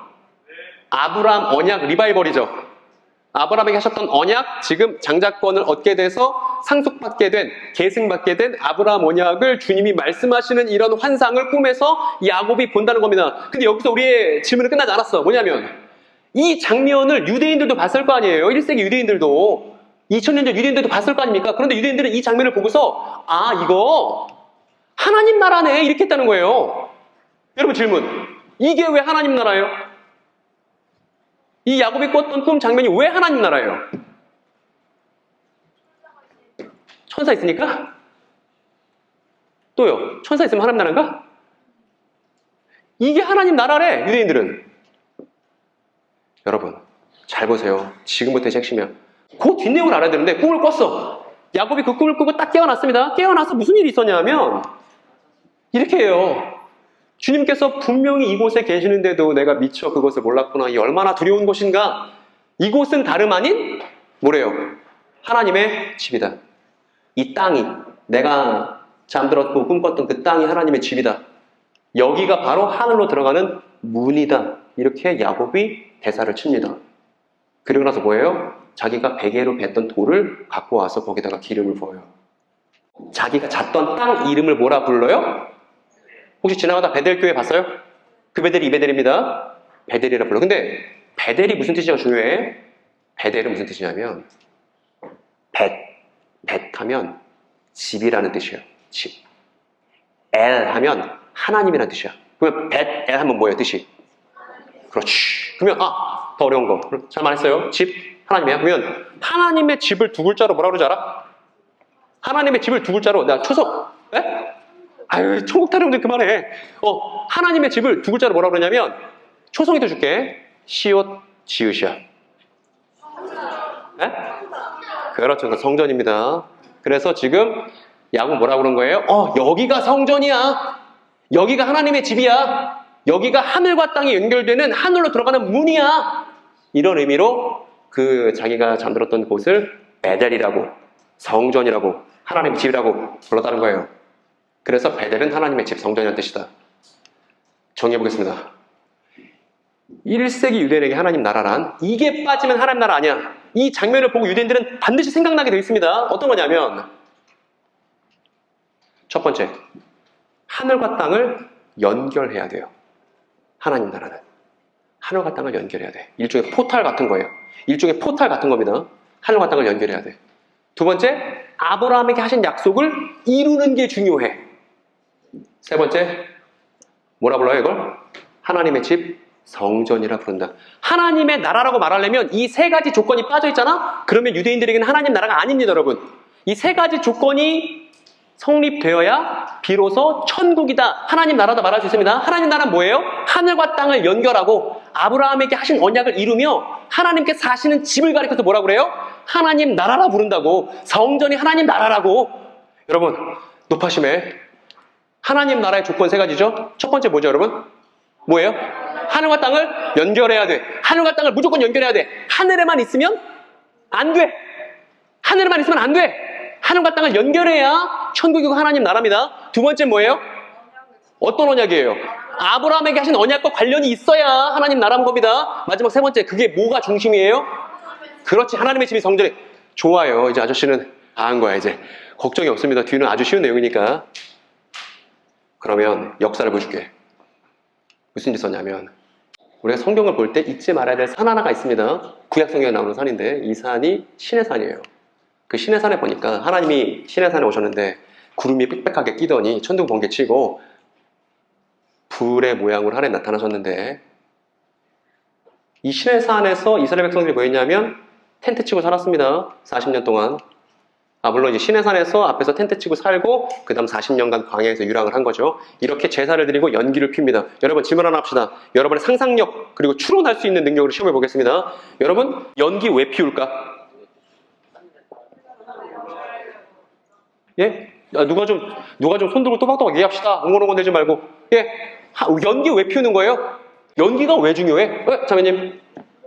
자매님은 우리 권사님 하시는 답변을 듣는 것 같습니다. 자매님. 하늘로 올라갈까? 하늘로 올라가 뭐예요? 만나는 거도 하나님. 향도 피우고 하는 거잖아. 뭐 특별한 게 있나? 유대인들만에? 여러분, 이 이스라엘 민족이 이렇게 연기를 끊임없이 피우면 이 연기가 뭘 상징하냐 하면 하늘과 땅을 연결하잖아요. 왜? 우리는 하늘과 땅이 연결된 민족이다. 이 생각을 하는 거야. 그래서 하늘과 땅을 연결하는 성전 공동체가 우리입니다. 이렇게 생각한다고요. 그리고 하나님께서 이 하늘과 땅을 연결하는 성전 공동체에 대해서 이렇게 말씀하셨습니다. 여러분 큰 목소리로 한번 같이 해볼까요? 이제 너희가 정말로 나의 말을 듣고 내가 세워준 언약을 지키면 너희는 모든 민족 가운데서 나의 보밀이 될 것이다. 온 세상이 다 나의 것이다. 그러므로 너희는 내가 선택한 백성이 되고 너희의 나라는 나를 섬기는 제사장 나라가 되고 너희는 거룩한 민족이 될 것이다. 너는 이 말을 이스라엘 자손에게 일러주라라고 모세에게 얘기하신단 말입니다. 여러분 그럼 이렇게 하늘과 땅이 연결되어서 살아가는 사람들을 가리켜서 무슨 나라라고 불러요? 들어는 봤습니까? 제사장 나라? 하늘과 땅이 연결되어서 성막을 중심으로 하늘과 땅이 연결되어서 살아가는 사람들을 뭐라 부르냐면 제사장 나라라고 부릅니다. 제사장은 뭐 하는 사람이냐면 하나님과 다른 사람들을 연결시키는 사람이에요. 그러면 제사장 나라는 뭐의 역할을 하겠어요? 어떤 나라겠어요? 하나님을 모르는 다른 이방 민족과 하나님을 연결시켜주는 역할을 하는 사람들이 누구냐면 제사장 나라라는 겁니다, 여러분. 그리고 이 제사장 나라 우리가 편하게 뭐라 불러요? 이스라엘이라 부릅니다. 선생님들 잘 생각해보세요. 제가 교회에 다니는 친구들한테 얘기합니다. 네가 제사장 나라야. 네가 새로워진 이스라엘이야. 애들 알아들어요? 못 알아들어요? 못 알아듣습니다. 제사장 나라라는 말을 들어본 적도 없대. 저는 한국 사람인데 제가 왜 이스라엘 사람이죠? 이러고 있습니다. 이거는 구약 성경에 대한 토대가 안 닦여져 있는 거예요. 그럼 안 되는 겁니다. 제사장 나라라는 정체성이 애들한테 꼭 필요하니까. 어쨌든 그래서 하나님이 십계명 주셨는데 여러분 하나님께서 십계명 왜 주셨을까? 하나님 십계명 왜 주셨어요? 지켜서 뭐하게? 지키면 뭐가 좋은데? 착하게 살아서 뭐가 좋은데? 십계명을 주신 이유는 십계명대로 사는 삶이 뭐에 걸맞는 삶이냐 하면 제사장 나라에 걸맞는 삶이기 때문에 그런 거예요. 뭔 말인지 알아요? 착하게 살아가는 것도 아니고 그냥 잘하라는 것도 아니고 너 제사장 나라로 나랑 계약했어. 제사장 나라로 임명됐어. 그러니까 제사장 나라답게 살아가는 삶의 방식을 너한테 줄게. 자 여기 있다. 이렇게 살아야 제사장 나라야. 이렇게 살아야 다른 나라들이 너를 통해서 나랑 연결될 거야. 할 수 있겠어? 이게 십계명이라고. 이해되죠 여러분? 그다음 그런데 이 제사장 나라를 부르는 여러 명칭이 있습니다. 제사장 나라라고 하기도 하고 이스라엘이라고 하기도 하고 시온이라고 하기도 하고 예루살렘이라고 하기도 합니다. 그런데 여러분 이 사람은 솔로몬입니다. 솔로몬이 뭘 짓냐면요. 성전을 짓습니다. 기억나요? 성전은 뭐죠? 뭐 하는 데죠? 하늘과 땅을 연결하는 아브라함의 언약을 이루는 하나님의 집이었죠. 솔로몬이 성전을 멋들어지게 지었습니다. 왜 지었을까요? 제사장 나라니까. 제사장 나라니까 하늘과 땅이 연결됐다는 걸 이제 성전을 통해서 보여주겠다고 성전을 지은 거예요. 그리고 이 성전을 중심으로 예루살렘이라는 도시가 생겨난 겁니다. 마찬가지로 방금 얘기했듯이 땅을 연결하며 아브라함에게 하신 약속을 이루는 하나님의 집을 짓고 제사장 나라로서 올바르게 살려고 시작했던 것이 솔로몬의 성전 건축이었다. 이렇게 말할 수 있습니다. 모세가 성막 지은 것도 마찬가지입니다. 하늘과 땅을 연결하는 그 중심이 성막이죠. 그 성막이 건물이 되면 성전인 겁니다. 하늘과 땅을 연결하는 제사장 나라가 꼭 갖고 있어야만 하는 아브라함 언약을 이루는 사람들의 중심에 뭐가 있냐? 하나님의 집이 있다. 이런 겁니다. 그래서 유대인들에게는 저 성전에서 연기가 피어오르는 걸 보고 있다면 저 성막에서 연기가 피어오르는 걸 보고 있다면 유대인들 생각했을 거예요. 아, 우리가 하늘과 연결된 제사장 나라구나. 이 생각을 하고 있었을 것입니다. 그리고 조 약속이 아주 중요하죠. 아브라함에게 하신 약속이. 그러나 무슨 일이 벌어지냐면 어떤 1세기 유대인들도 천국을 죽어서 가는 사후세계라고 말한 사람이 없어요, 여러분. 그럼 죽어서 가는 사후세계는 성경이 뭐라 불러요? 낙원이라 부르지. 예수께서 십자가에 달려 돌아가실 때 양옆에 있던 강도가 있었습니다. 근데 강도 중에 하나가 회심했어요. 나쁜 짓 많이 하다가. 그랬더니 그 강도, 회심한 강도에게 예수께서 뭐라 말씀하시냐면 네가 오늘 나와 함께 낙원에 있으리라. 그럼 명칭을 잘 구분해야 된다 이겁니다. 대충 퉁치면 안 되고. 어쨌든 천국인데 여러분, 아브라함 자손이 셀 수 없을 만큼 번성하게 되고 모든 사람들이 복을 받게 되며 하나님께서 주신 땅을 상속받게 될 겁니다. 언제? 제사장 나라가 제사장 나라답게 살면, 하나님께서 주신 십계명을 잘 지키고 하나님께서 주신 말씀대로 올바르게 순종하고 살면 제사장 나라로서의 지위를 유지하고 제사장 나라를 통해서 다른 나라의 사람들이 하나님과 연결될 수 있을 거예요. 그러나 그럼 보세요. 이게 하나님 나라인데 여러분 질문 하나 합시다. 이스라엘이 하나님 나라답게 제사장 나라답게 올바른 삶을 살았을까요? 안 살았을까요? 여러분 이 뒤에 이야기가 어떨 것 같습니까? 개판치입니다. 근데 개판치면 어떻게 되는 줄 알아요? 정확하게 하나님께서 약속하신 내용과 정반대로 가게 됩니다. 이렇게 돼요. 이렇게 됩니다. 아브라함 자손이 쇠퇴하고 소멸합니다. 사람들도 축복이 아니라 저주를 받게 됩니다. 그러니까 하나님 누구신지 모르고 자기 멋대로 살아가서 자기의 삶이 망가지게 된다는 얘기입니다. 그게 저주의 진짜 의미예요. 그리고 이스라엘은 저렇게 성전 짓고 살던 이스라엘은 자신들의 땅마저도 잃게 된다는 것이 이게 성경의 예언이었습니다. 그런데 유감스럽게도 이 예언을 미리 하나님께서 말씀해 주셨음에도 불구하고 모세가 이 얘기를 신명기에서 하거든요. 신명기 28장부터 하는데 이 끔찍한 불운한 미래가 고스란히 제사장 나라 이스라엘의 현실이 됩니다. 어떻게 되냐면 성전이 박살나요. 누구에 의해서? 바벨로니아에 의해서 예루살렘이 함락되고 성전이 파괴됩니다. 이게 BC 587년 혹은 학자들은 586년이라 말하는 사람도 있습니다. 이 일이 벌어집니다. 여러분 상상해보세요. 글을 읽는다는 건 상상한다는 거예요. 글을 읽고 상상하지 않으면 그건 제대로 글 읽는 게 아닙니다. 성전이 박살났습니다. 바벨론에 의해서. 성전이 박살났을 때 유대인들의 심경은 어땠을 것 같으세요, 여러분? 어떻게 느꼈을까? 유대인들은 성전 무너졌을 때 하나님과 자신들을 연결하는, 하늘과 땅을 연결하는 포털이었는데 이 성전이 있기 때문에 우리가 제사장 나라였는데 이 성전 때문에 우리가 제사장 나라로서의 지위를 갖고서 세상 모든 민족들을 하나님과 연결시킬 자부심이 있었는데 그 성전이 박살나 버린 겁니다. 유대인들 심경이 어떻겠어요? 이때부터 혼란이 시작됩니다. 자기 자신이 누구인지 모르게 되는 거죠. 이제 우리 제사장 나라 아닌가? 이제 우리 어떻게 해야 되는 거지? 성전이 박살나고 유대 땅에 살고 있던 사람들은 포로로 흩어졌습니다. 엉망진창이 된 거예요. 이 중에 요 시절 살았던 사람 중에 어떤 사람이 있었냐면 이 사람 눈물의 선지자라는 별칭을 갖고 있는 사람입니다. 누군지 아시나요? 예레미야라는 사람입니다. 예레미야가 엉엉 울었어요. 이 일이 마침내 벌어지고 말았다고. 예레미야가 귀 있는 자는 들어야 된다고 그렇게 많이 얘기했는데도 귀 닫고 지네 멋대로 하고 우상 숭배하다가 결국 성전이 박살나는 지경에 이르렀고 어쨌든 이런 일들이 실제로 벌어졌다. 그런데 바벨론에 의해서 성전이 박살났는데 제국은 영원하지 않아요. 제국은 영원하지 않습니다. 그 바벨론도 쇠하고 그 다음 제국으로 페르시아가 등장합니다. 근데 페르시아가 딱 지배자로 쓰고 나니까 페르시아가 뭘 했냐면 각자 자기 민족대로 고향으로 돌아가서 자신들의 종교활동 하도록 해 라고 허용해 줬습니다. 그럼 유대인들이 본토로 돌아왔잖아요. 폐허가 된 이 지금의 팔레스타인 땅으로 돌아왔습니다. 돌아오자마자 뭐 했을까? 돌아오자마자 뭐 했겠습니까, 여러분? 그렇죠.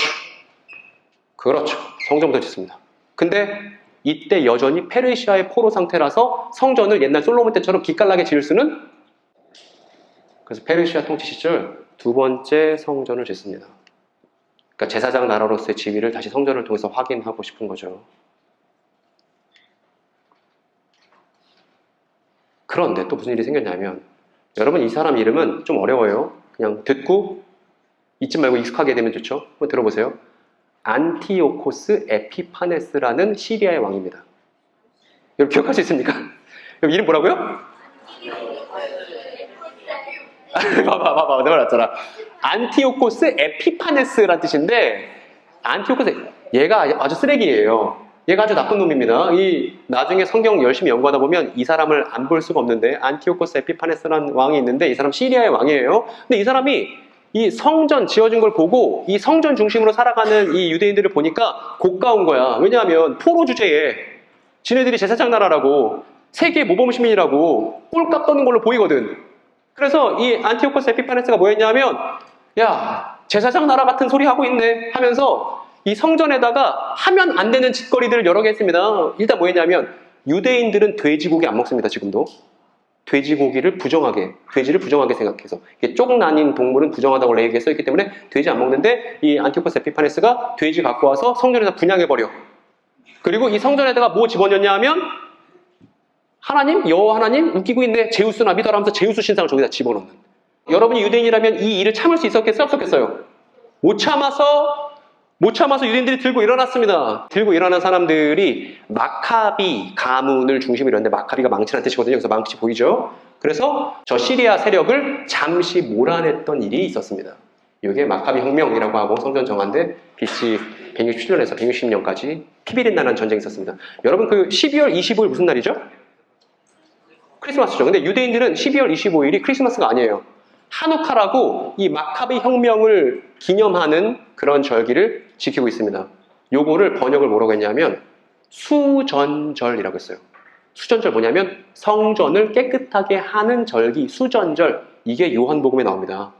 요한복음에 이 마카비 형제들이 시리아를 몰아내고 성전을 깨끗하게 했던 것을 기념하는 수전절을 요한복음에서도 그대로 기록하고 있으니까 요 역사를 모르면 요한복음 못 읽는 거죠. 어쨌든 애지중지 성전에 대한 역사를 보고 있는데, 이 사람 누구냐면 헤롯 대왕이에요. 헤롯 대왕은 날 때부터 유대인이 아니었어요. 에돔 사람이었어요. 에서의 후손이거든요. 에돔 사람이었어요. 그런데 왕이 돼버렸잖아. 로마가 꽂아줬습니다. 로마가 꽂아줘서 낙하산으로 왕이 되고 나니까 사람들이 헤롯을 좋아해요? 싫어해요? 당연하지. 낙하산을 누가 좋아해. 그러다 보니까 헤롯이 사람들에게 환심을 사고 싶어. 유대인들에게 인기를 얻고 싶어. 그럼 뭐 하면 돼요? 그래서 대대적인 리모델링 공사를 시작합니다. 뭐에 대한 리모델링이에요? 성전 리모델링을 하는 거지. 왜? 유대인들은 성전하면 꺽꺽 죽거든. 그래서 대대적인 성전 리모델링 공사를 하고 나중에 베드로, 요한 이런 친구들도 와 성전 너무 멋있죠? 이런 얘기가 예수님도 혼나고 막 이럽니다. 어쨌든 게다가 근데 로마가 꽂아준 왕이기 때문에 이 성전 리모델링을 유대인들 입맛에만 맞게 해줄 수는 없었어. 그래서 로마의 독수리상 같은 것도 쓱 넣어놓고 막 이래서 나중에 문제가 되기도 했습니다. 어쨌든 이런 일이 있었다는 거. 그리고 이 헤롯 대왕이 성전 리모델링 했을 때가 누구의 시절이냐? 우리가 사랑하는 예수님과 세례 요한과 예수님의 시절이 바로 이 시절이다. 이렇게 성전 역사를 정리해 볼 수 있습니다. 그래서 다시금 정리를 해보면 솔로몬이 성전을 건축했습니다. 근데 박살났어요. 제사장 나라답게 살지 않아서. 그랬더니 다시 재건할 수 있는 기회를 얻었습니다. 페르시아 통치 시절에. 그런데 그 지어놓은 성전마저도 온갖 수모를 당했고 그때마다 유대인들은 피비린나라는 전쟁을 벌여야만 했습니다. 그런데 전쟁 끝에도 로마라는 거대 제국이 나타나니까 어쩔 수 없이 로마의 지배 아래서 성전만 바라보고 언제 하나님께서 우리를 진짜 제사장 나라다운 제사장 나라로 삼아주실까? 이 고민을 하고 살았던 게 언제다? 예수의 복음서의 배경이 되는 시절이 이러했다는 것이죠. 그래서 지금 우리는 구약성경부터 신약성경까지 후루룩 넘어온 겁니다. 이때 바벨론, 이때 페르시아, 이때 마케도니아, 이때 로마가 유대를 지배했습니다. 여러분, 이런 오랫동안 역사 속에서, 이 오랜 역사 속에서 이렇게 제국들에 의해서 지배를 받게 되면 사람 마음이 어떻겠습니까? 유대인들 마음이 어떻겠어요? 억하심정이 가득합니다. 저 이방 제국들, 우리를 괴롭게 하는 이방 제국들 때문에 우리가 제사장 나라답게 못 사는구나. 이방 제국에 대한 적의가, 분노가 불타오르는 거죠. 그래서 많은 사람들이 목숨을 던져서 전장으로 뛰어나갔습니다. 이방 제국과 맞서 싸우느라 말입니다. 그리고 이때가 예수님 시대다. 1세기다. 그러니까 여러분, 지금까지 쭉 이야기를 살펴봤다면 유대인들에게 하나님 나라는 무슨 의미겠어요, 여러분? 하나님 나라. 우리 하나님 나라 얘기하다 여기까지 왔잖아. 하나님 나라는 성전입니다. 성전 공동체가 하나님 나라예요. 하늘과 땅을 연결하고 아브라함 언약을 이루는 하나님께서 거주하시는, 그래서 저기 성전만 보면 하나님이 우리와 함께 사신다는 걸 확인할 수 있는 그 성전 공동체가 하나님 나라입니다. 그런데 하나님 나라가 성전 부셔졌다 지었다가 성전 더럽혀졌다가 성전에 로마 독수리상 박았다가 그런 일들을 겪고 있는 와중에 유대인들에게 하나님의 나라는 무슨 의미로 여겨졌냐, 이 얘기예요, 여러분. 이거 같이 읽어볼까요? 유대인들에게 하나님 나라는 이방 제국들을 몰아내고 다시 성전 국가로서의 위엄을 되찾는 것을. 그래서 문헌들을 들여다보면 이 하나님 나라는 혁명 구호 같은 거예요. 하나님 나라! 하면 뭐예요? 저 이방 놈들을 몰아내고 다시 성전 중심의 제사장 나라다운 제사장 나라로 우리를 회복시키자는 외침이 하나님 나라라는 외침이었습니다. 그래서 여러분 이 장면 아시나요? 예수께서 나귀를 타고 예루살렘 성전으로 가셨습니다. 십자가 지시기 전에. 사람들 반응이 어땠죠? 사람들이 다 손에다가 종려나무 가지를 흔들어요. 그리고 자기 겉옷을 벗어다가 바닥에다 깔아놓습니다. 이렇게. 그리고 뭐라고 외쳐요? 호산나 호산나 외치죠. 여러분 이 호산나 호산나 외치는 저 사람들의 머릿속에 뭐가 있는 거예요? 예수는 하나님 나라가 가까이 왔다고 말씀하신 분이야. 그러면 이 예수께서 이 성전으로 오셔서 뭐 해주기를 이 유대인들이 기대했을까요? 하나님 나라를 이루어주기를 기대했겠지. 그럼 하나님 나라를 이루어준다는 게 유대인들에게 무슨 의미였겠냐고. 이방 제국들, 즉 로마 지배를 받고 있는 상황이니까 로마 제국을 몰아내고 이스라엘이 성전 국가로서의 위엄을 되찾는 것을 유대인들은 뭐라고 생각했다? 하나님 나라라고 불렀다는 겁니다. 이걸 알아야 복음서를 읽을 수 있다는 거예요. 그런데 유대인들이 이해했던 것과는 다른 방식으로 역사가 펼쳐지기 시작합니다. 복음서에 보면 이런 장면이 있습니다. 예수께서 이제 제자들을 모집하려고 하시는 장면이 나오거든요. 근데 어떤 사람이 이제 오기 시작했어요. 이 사람 이름이 뭐냐면 나다나엘이라고 하기도 하고 교회 전승에 의하면 이 사람이 바돌로메라는 사람입니다. 바돌로메, 나다나엘 동일 인물인데 어떤 사람 나타났어요. 예수께서 이 사람 나타나니까 뭐라고 말씀하셨냐면 이렇게 말씀하셨습니다. 봐라, 저 사람이야말로 진짜 이스라엘 사람이야. 저 사람한테 거짓이 없어. 저 사람 진짜 제대로 된 사람이다 라고 예수님께서 극찬을 하신 사람이 나다나엘입니다.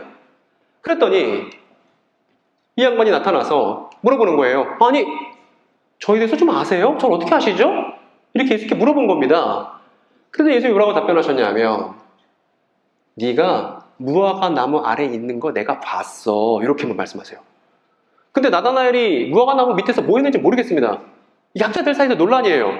어쨌든 예수께서는 이렇게 말씀하셨을 뿐입니다. 그런데 이 나다나엘은 뭔가 마음에 느꼈나 봐. 마음에 탁 뭔가 와닿나 봐. 그래서 뭐라고 말하냐면 라삐님, 당신은 하나님의 아들이시고 진짜 이스라엘의 왕이시네요 라고 예수님을 인정하는 발언이 이어집니다.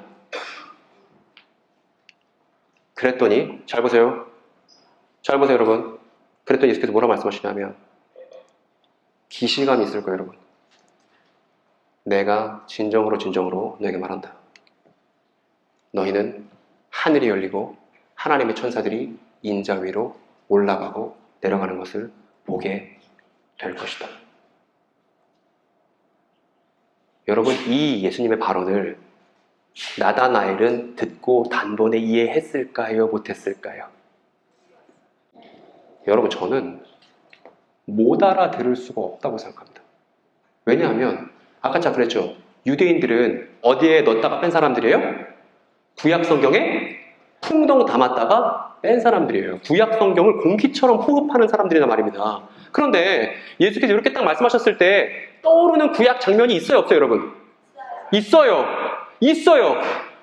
지금 오늘 우리가 1시간 남짓 배운 우리도 파악을 하는데 구약 성경에 절어 있는 유대인들이 이 발언을 듣고서 구약 성경의 그 장면을 떠올리지 못할 리 없다는 거야. 무슨 장면입니까, 여러분? 그래요, 그거라고요. 이게 요한복음 1장 51절에 나와요. 이거 아까 동시대 유대인들이 천국이라고 하나님 나라라고 했던 바로 그 야곱의 꿈이잖아요. 이거 말입니다. 그런데 여러분 이상한 점 발견해 보세요. 이상한 점. 예수께서 하신 말씀을 잘 읽어보시면 나다나엘이 어떤 충격을 받았을지도 우리가 짐작해 볼 수 있어요. 여러분, 저 예수께서 하신 말씀 뭔가 이상하지 않으세요? 예수님은 지금 자기 자신을 누구라고 말하고 있는 겁니까? 예? 인자? 뭐 인자 좋습니다. 여기 인자가 예수님이죠? 그런데 예수님은 지금 뭐라고 말씀하시는 거냐면 야곱의 꿈에 출연한 사람들 중에 내가 있어. 내가 등장인물이 있어. 이런 얘기 하시는 거 같지 않아요? 왜요? 여기 인자 위로 뭐래요? 하나님의 천사들이 어떻게 한대요? 올라가고 내려가는 걸 보게 된다는 거 아니에요? 그러면 예수님은 이 야곱의 꿈 속에 계시네? 지금 아저씨가 하는 거 잘 따라오고 있습니까? 어디 계시다는 거예요? 그렇지. 그렇지. 그렇게 하는 거야. 여기 가운데서 계셨던 그분이 정작 누구였다는 거예요? 그러니까 나다나엘이 충격받아 안 받아?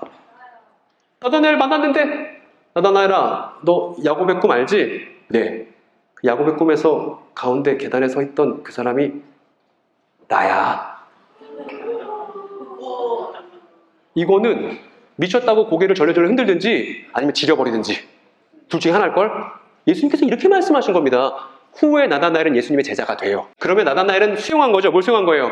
그 옛날 고대문헌에 쓰여 있었던 야곱의 꿈에 있었던 그 계단 위에 있는 주님이 누구라는 걸 인정한 거예요? 예수라는 사실을 인정한 거예요. 충격적이라고. 그런데 여러분, 하나 더 퀴즈. 저 계단 위에 서 있었던 주님은 무슨 대사를 치셨죠? 계단 위에서 야곱의 꿈속에서? 그렇죠, 그렇죠. 이렇게 얘기했잖아요. 아브라함의 자손이 셀 수 없을 만큼 번성하게 되고 모든 사람들이 복을 받게 되며 하나님께 주시는 땅을 상속받는다. 이게 엄청 중요한 아브라함의 언약이었잖아. 그러면 예수님께서 말씀하시고 십자가 지시고 부활하시고 승천하신 모든 일들이 저 약속과 관련이 있겠네. 그러니까 아브라함 언약을 모르고서는 예수님에 대해서 제대로 이해할 수가 없겠네. 이 얘기는 구약 성경 제대로 모르면 신약 성경 제대로 이해할 수가 없겠네. 저 어렸을 때 그랬습니다. 엄마가 성경 한 장씩 읽으면 1,000원 준다고 그랬습니다. 그래서 열심히 읽었습니다. 용돈 받으려고. 근데 구약 본문보다는 어디가 편해요? 아닙니다. 여러분 정확히 말하면 시편이 편합니다. 왜? 시편이 정말 짧거든. 그래서 시편 짧은 거 읽고 엄마한테 1,000원씩 이제 달라고 하고 이렇게 했었는데 여러분 그렇게 성경 읽으면 안 되고 구약 성경부터 켜켜이 쌓아서 신약에서 뻥 터지는 쾌감을 느낄 필요가 있습니다. 여러분 재밌는 애니메이션은 재밌는 영화는 중간부터 보지 않아요. 정주행해야 되죠. 마찬가지입니다. 성경도. 앞에서 유대인들의 입장을 충분히 상상해보고 앞에서부터 빌드업하지 않으면 신약 성경에서 여러분 마태복음 1장에 이렇게 써 있습니다. 아브라함의 자손 예수 그리스도 이렇게 시작합니다. 그 얘기 뭐예요? 아브라함의 혈통으로 나왔다 이 정도 수준이 아닌 거예요. 이 약속에서 말하는 아브라함의 자손이 누구라는 거예요? 예수라는 거예요. 그러니까 구약 성경 없이는 마태복음 한 절도 못 읽습니다. 어쨌든 그런데 여러분 이거 성전 공동체가 하나님 나라라 얘기했잖아요. 근데 무슨 일이 벌어지냐면 예수께서 십자가 지시고 부활하시고 승천하시고 그리고 사도들이 성령을 받고서 최초의 교회 공동체가 생겼을 때 무슨 일이 벌어지냐면 그로부터 30년 뒤, 그로부터 한 세대 뒤 기껏 리모델링 기깔나게 했었던 저 헤롯이 리모델링했던 헤롯 성전이 어떻게 되냐면 또 박살납니다. 그러면 성전 공동체인데 성전이 없잖아.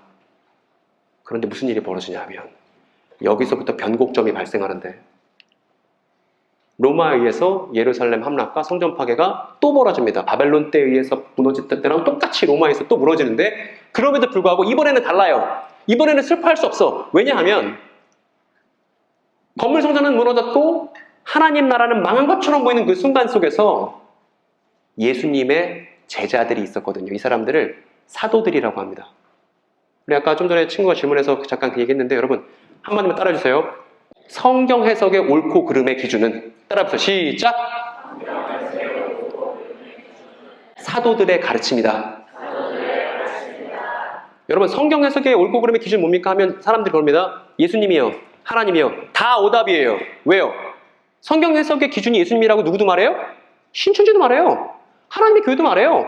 모든 이단들이 다 예수님이 기준이고 하나님의 기준이라고 합니다. 그런데 우리가 믿는 예수는 그냥 예수가 아니라 사도들이 목격하고 증언한 예수가 참된 예수인 것이지 이만희 씨가 증언하는 예수, 정명석 씨가 증언하는 예수, 가짜 예수라 이 말입니다. 그래서 교회의 기준은 예수라는 말만으로는 모자라요. 사도들의 가르침, 그 사도들이 증언한 예수와 성경 이야기가 교회의 기준이고 성경 해석의 기준인 겁니다. 여러분 이걸 꼭 여러분 기억하고 있어야 돼요. 그러니까 어떤 사람이 와서 신박한 성경 해석 말한다고 해서 그 사람 믿으면 안 되는 겁니다. 사도들의 가르침이 성경 해석의 기준이니까. 그런데 예수님께 가르침을 받고 성령 받아서 사도다운 사도가 된 이 사람들이 어떤 증언을 하냐면 이제 여러분들은 깨닫게 됐습니다. 제가 오늘 여기서 열심히 노력을 했기 때문에 분명히 여러분들의 지성에 깨움이 있을 거예요. 어떤 거냐면 이 사람 바울입니다. 사도 중에 한 사람 바울인데 바울이 뭐라고 말하냐면 이렇게 말합니다. 여러분 전에 안 보였을 겁니다. 이제 보일 거예요. 이 구절이 그리스도를 뭐라고 말하는지 한번 추론해 보세요. 해석해 보세요. 그리스도는 어떤 분이시죠? 지금 바울은 에베소 교회에 있는 사람들에게 그리스도를 뭐라고 얘기하고 있습니까? 하늘이 보여요? 땅이 보입니까? 하늘에 있는 것, 땅에 있는 것이 다 어디 안에서 하나가 된대요? 그러면 그리스도는 뭐 하시는 분이죠? 하늘과 땅을? 뭐야 그러면 하늘과 땅을 연결하는 건 뭐의 역할인데? 그럼 그리스도가 뭐라는 거예요? 그래요. 성전은 무너졌어. 건물 성전은 무너졌다고. 근데 지금 바울이 뭐라고 그런 거예요? 그리스도가 이제 건물 성전 이제 아니고 건물 성전 이제 끝났고 이제 부활하신 그리스도가 진정한 성전이야. 이 얘기를 지금 바울이 증언하는 거라고. 그러니까 여러분 아저씨가 높아지면 얘기합시다. 그러니까 여러분 교회는 건물 따위를 성전이라고 부르면 안 되는 거야. 안 되는 거야. 건물 따위를 성전이라고 하면 안 되는 거야. 왜? 우리의 위대한 전통은 메시아 예수의 몸을 성전이라고 부르는 위대한 변혁의 전통이기 때문입니다, 여러분. 더 이상 건물 따위를 성전이라고 부를 수 없는 이야기이기 때문입니다. 그리스도의 몸만이 우리의 성전인 거예요. 그런데 여러분 너무 안타깝게도 교회마다 보면 성전 건축 헌금 막 걷고 있습니다. 뭐가 성전이에요? 성전은 따라합시다. 성전은 하늘과 땅을 연결하시는 그리스도의 몸이다. 여기 만 14세 넘은 사람 손 들어보세요. 만 14세 넘었다. 오케이. 내려보세요. 나 세례 받았다 손 들어보세요. 좋습니다. 지금 손든 친구 중에 세례 왜 받았어요? 친구, 형제님, 세례 왜 받았어요? 엄마가 받으면서 받았어요? 오케이, 나도 그랬어. 세례 왜 받았어요? 아는 사람 있어요? 친구, 세례 왜 받았어요? 아빠 장로님이시니? 집사님이시니? 아빠 때문에? 여러분, 세례 왜 받았는지 아는 사람 없어요? 세례 왜 받았어요? 받으니까 받았어요? 여러분, 아저씨 옛날 얘기가 생각납니다. 아저씨 옛날에 어느 날 일요일 아침이었어요. 어느 일요일 아침인데 엄마가 나한테 일어나래. 씻으래. 그래서 일어나 씻었습니다. 근데 오늘은 청소년 예배 가지 말고 어른 예배 와야 된대. 그래서 어른 예배 끌려갔습니다. 겨울이었어요. 갔더니 저도 앞에 나가래요. 앞에 나가니까 목사님 내 머리에 물을 찍어주대. 가만히 있었습니다. 무슨 의미인지 모른 채. 근데 사람들이 막 박수 쳐주는 거예요. 이게 저의 세례에 대한 기억입니다. 아무 의미도 몰랐다고요. 여기도 마찬가지입니다. 세례 받은 친구들이 절반이나 넘게 있는데 왜 세례 받은 의미를 아무도 대답할 수가 없습니까, 여러분? 아저씨가 말해줄게요. 잊지 않게. 뭐냐면 이게 하나님 나라인데 성전을 중심으로 한 공동체가 하나님 나라인데 이 성전의 정체가 드러나는 겁니다. 성전은 뭐다? 여러분 성전은 뭐라고 그랬죠 지금? 크리스찬에게 성전은 뭐예요? 하늘과 땅을 연결하는 그리스도의 몸이다. 그런데 두 번째, 요번에는 요한을 보여줄게요. 성경에 한 사람의 증언을 믿지 말고 두세 사람 증언을 믿으라고 했으니까 요한이 이렇게 말합니다. 요거 한번 같이 볼까요? 예수께서 사흘 만에 다시 성전을 세우겠다고 하신 것은 자신의 몸을 두고 하신 말씀이었다. 우리는 예수의 부활 이후에야 이 말씀하신 것을 확실하죠? 성전이 뭐예요, 여러분? 성전 뭐예요? 예수 그리스도라고도 말하면 안 돼. 뭐라고 말해야 돼요? 예수 그리스도의 몸이요. 부활하신 몸이 성전인 겁니다. 이거 잊지 마셔요. 그런데 세례 얘기하다 여기까지 왔는데요. 요거 된 거야. 하나님의 집, 이제 예수 그리스도의 몸이야. 하늘과 땅을 연결하는 성전, 예수 그리스도의 몸이야. 그런데 무슨 일이 벌어지냐면 여기 보니까 아브라함 자손이 셀 수 없을 만큼 번성하게 된다고 하잖아요. 아브라함의 자손이 셀 수 없을 만큼 번성하게 된다고 하잖아. 이 셀 수 없는 사람들이 누구냐 이거예요. 만약에 이 약속이 성취됐다면 셀 수 없을 만큼 번성한 사람들이 누구냐 이겁니다. 역사 속에서. 바울이 말합니다. 잘 읽어볼게요. 잘 봐요. 잘 봐요. 한 사람도 빼놓지 말고. 여러분 다 세례받고 이 위대한 전통에 참여해야 되니까 잘 봐요. 잘 볼게요.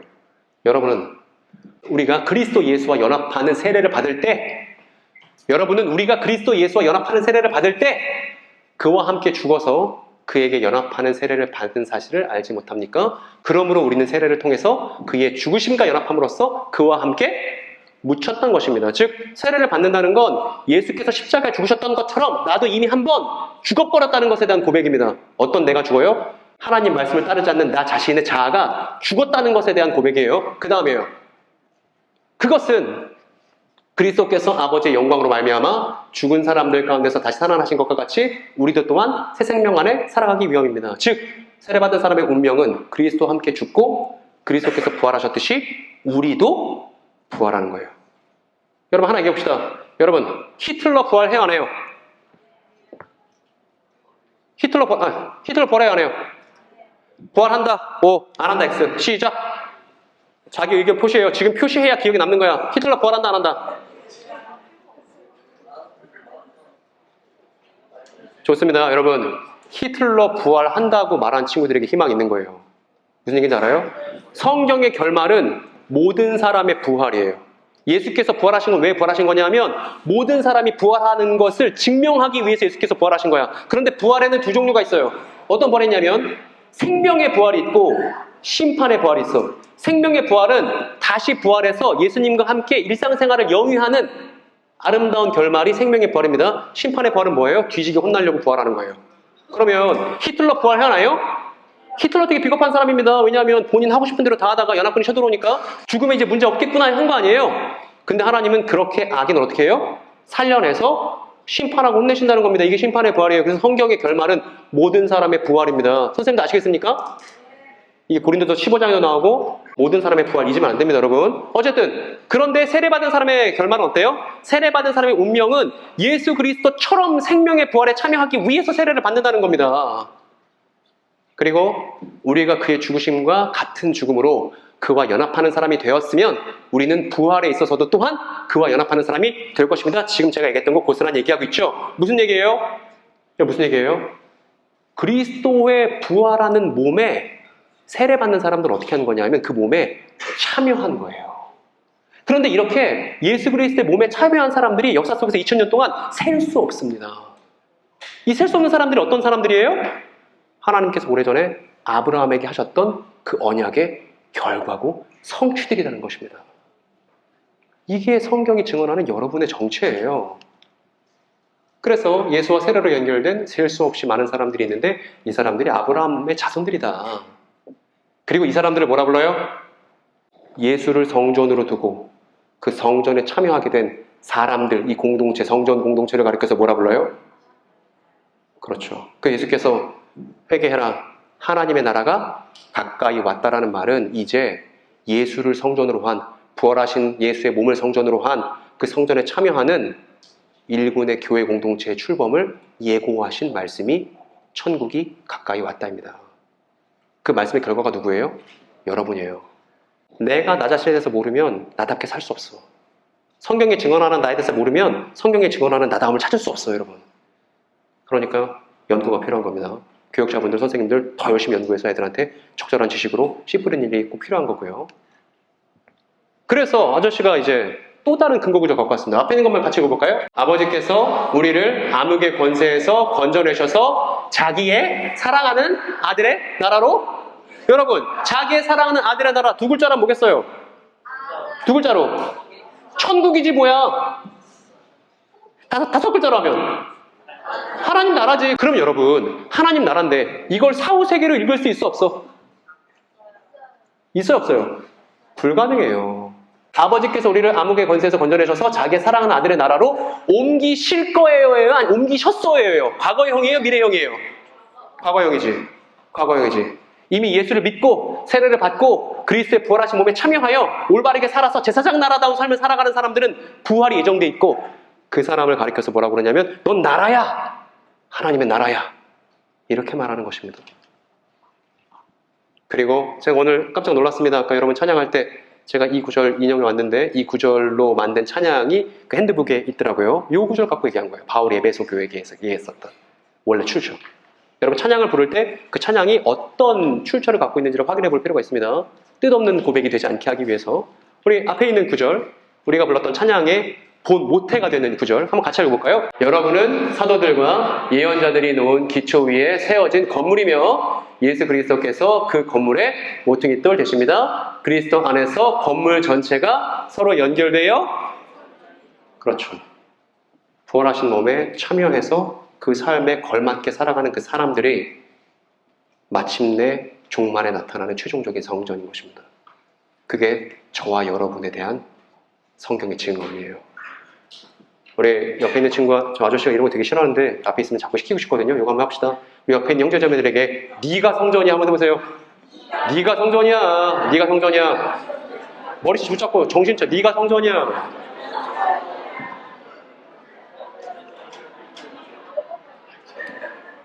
정리하고 마치겠습니다. 지금까지 제가 고생했으니까 이제 여러분들이 고생할 차례예요. 여러분 목소리를 읽어주세요. 첫 번째 시작.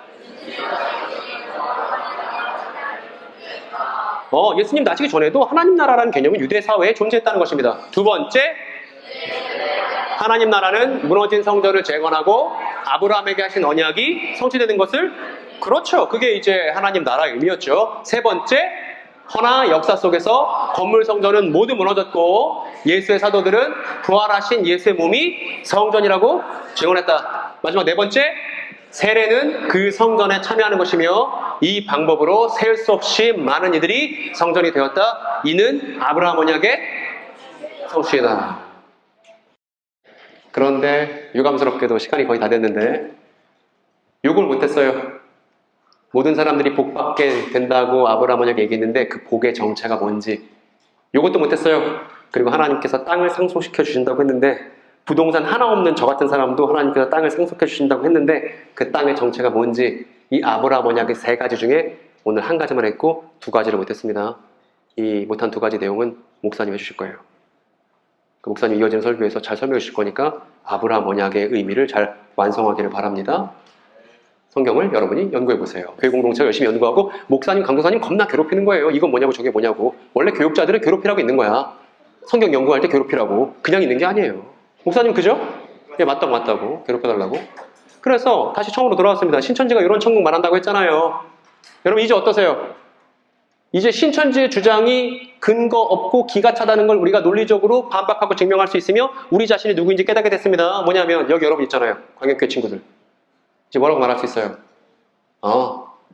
하나님 나라는 너희가 아니라 우리야. 부활하신 예수를 중심으로 우리가 하나님 나라가 된 거야. 니네가 성경을 오해하고 있는 거야. 라고 설명할 수 있는 여러분들이 되길 바랍니다. 너희가 아닌 우리를 설명할 수 있는 청소년. 성도가 어떤 존재인지, 기독교가 무엇인지, 크리스찬이 어떤 사람들인지를 설명할 수 있는 크리스찬을, 설명할 수 있는 성도를 시대가 요청하고 있습니다. 잘못된 하나님에 대한 헛소문의 홍수 속에서 참된 가르침을 사람들에게 줄 수 있는 그 사람들이 저와 여러분이길 바랍니다. 그래서 아까 그랬잖아요. 사이비 이단의 시대를 끝장내자고. 여러분 지금 저희 안에 뱃속에 9주차 아기가 들어있습니다. 저는 저희 아기가 태어나서 살아가는 세상, 아마 여러분들이랑 동시대인이 되겠지. 그 세상에 제2의 신천지, 제2의 JMS가 없는 세상이길 바랍니다. 그걸 위해서 저와 여러분이 귀사할 때로서 잘못된 성경 이야기를 일소시키는 동시대 열심히 제사장나로서 함께 일할 수 있기를 간절히 바랍니다. 혹시 오늘 했던 내용 중에 질문 있으면 질문 받고 마무리하겠습니다. 혹시 질문 있습니까?